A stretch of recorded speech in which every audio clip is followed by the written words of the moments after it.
Et j'ai dit, Seigneur, je ne comprends pas tout à propos de cette Bible. Il y a beaucoup de choses que je ne peux pas expliquer. Mais je me souviens d'avoir posé la Bible sur une souche et j'ai dit, Seigneur, ceci est ton livre. Je vais l'accepter par la foi. Comme j'ai accepté le Seigneur Jésus-Christ par la foi et qu'il m'a sauvé, m'a changé, m'a transformé, j'accepte cela comme ta parole par la foi.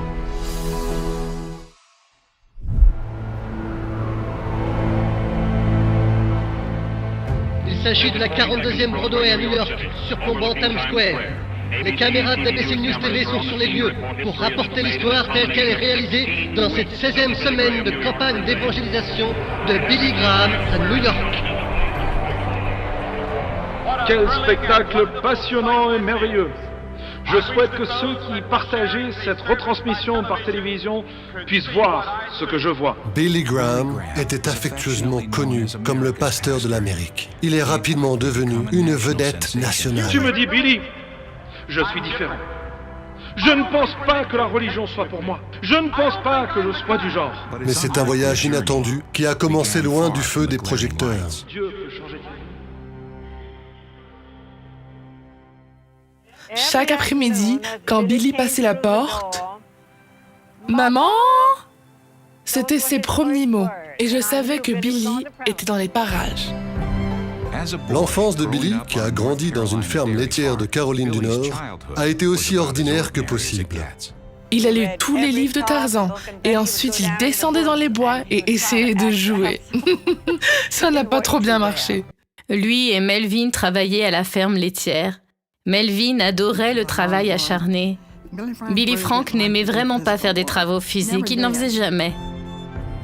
Mon frère s'intéressait principalement à deux choses, le baseball et les filles. Et je ne sais plus dans quel ordre.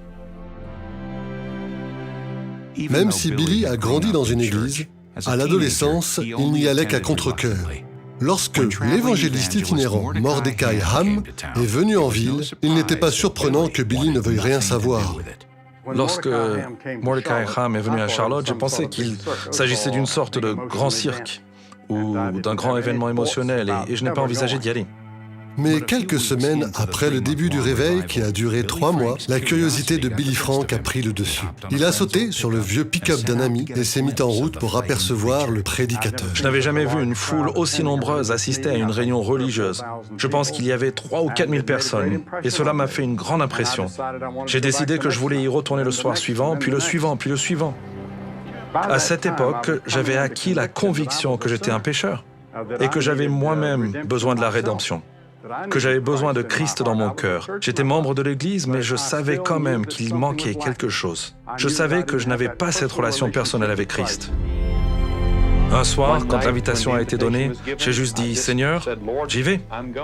Et c'était sur le dernier couplet de la dernière chanson qu'ils ont chanté. Et environ 400 personnes se sont avancées cette soirée-là, comme je l'ai fait. Et je me suis dit en moi-même, quel idiot je dois paraître devant tous mes ennemis ici. Mais je savais que quelque chose s'était passé. Ce fut un tournant décisif dans sa vie. Nous avons alors su que le Seigneur l'avait vraiment beaucoup touché. Il s'intéressait davantage à ce que le prédicateur avait prêché et voulait savoir où il pouvait aller et apprendre quelque chose sur la Bible. Le nouvel intérêt de Billy, ainsi que son amour du soleil et des grands espaces, l'ont conduit à s'inscrire à l'Institut biblique de Floride. C'est là qu'il a ressenti une vocation qu'il n'a pu renier. J'ai juste senti que Dieu me parlait. Et il a dit « Je veux t'utiliser ». Et j'ai avancé tous les arguments que je pouvais, que je n'étais pas capable, que je n'avais pas l'éducation appropriée. Mais Dieu m'appelait et je le savais. Alors je me suis mis à genoux et j'ai dit, « Seigneur, j'irai où tu veux que j'aille et je serai ce que tu veux que je sois. » Et j'ai dit, « Je suis à toi. » Des occasions de parler dans les églises locales se sont peu à peu présentées, dont une qui a eu un effet profond sur le ministère de Billy Graham.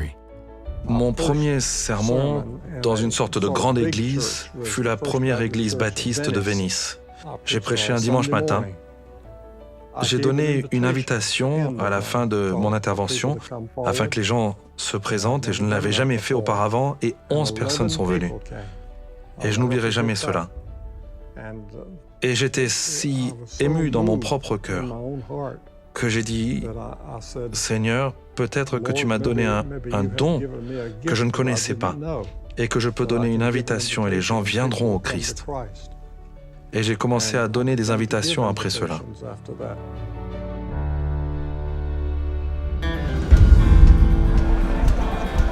Et l'Écriture dit dans 2 Corinthiens que si quelqu'un est en Christ, il est une nouvelle créature. En 1945, Billy a rejoint Jeunesse pour Christ en tant qu'évangéliste et parcourant plus d'1 million de kilomètres au cours des 4 années suivantes. Et aujourd'hui, la peur, les problèmes, et cette heure fatale quand Dieu tourne son dos. Et je veux vous dire que je connais la réponse à vos problèmes. Les opportunités pour Billy Graham continuent de se multiplier dans les villes. Mais il est bientôt confronté à un dilemme qui menace de faire échouer son ministère émergent. Il y avait un débat au sein de ses amis qui commençait à remettre en question les Écritures et à se demander pourquoi mon père croyait que toute la parole de la Bible était inspirée de Dieu.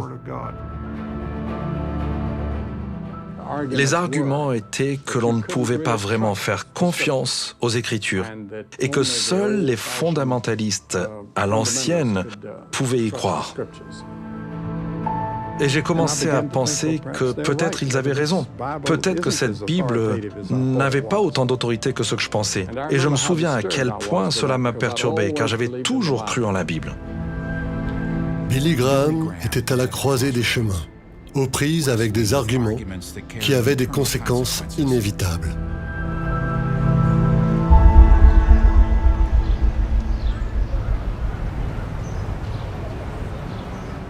Il était tourmenté par ce dilemme. Mais Billy a continué à étudier et à prier, sachant qu'il ne pouvait pas avancer tant que la question n'était pas réglée, une fois pour toutes. L'été 1949 l'amènera à un moment décisif.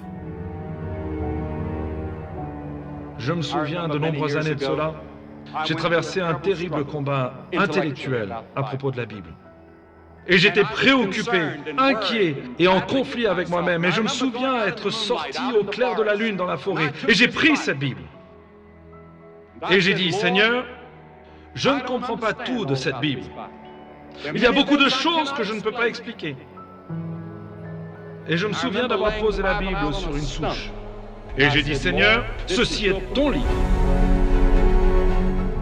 Je vais l'accepter par la foi, comme j'ai accepté le Seigneur Jésus-Christ par la foi. Et il m'a sauvé, m'a changé, m'a transformé. J'accepte cela comme ta parole par la foi.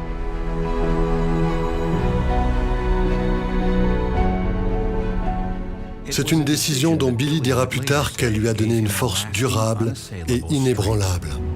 Je me souviens que j'avais l'habitude de préparer mes sermons en faisant un petit canevas, puis en déchirant une Bible et en les collant sous ces différents points. Et j'ai juste continué à citer les Écritures et à dire que la Bible dit et qu'elle a sa propre autorité intrinsèque et Dieu l'a honorée.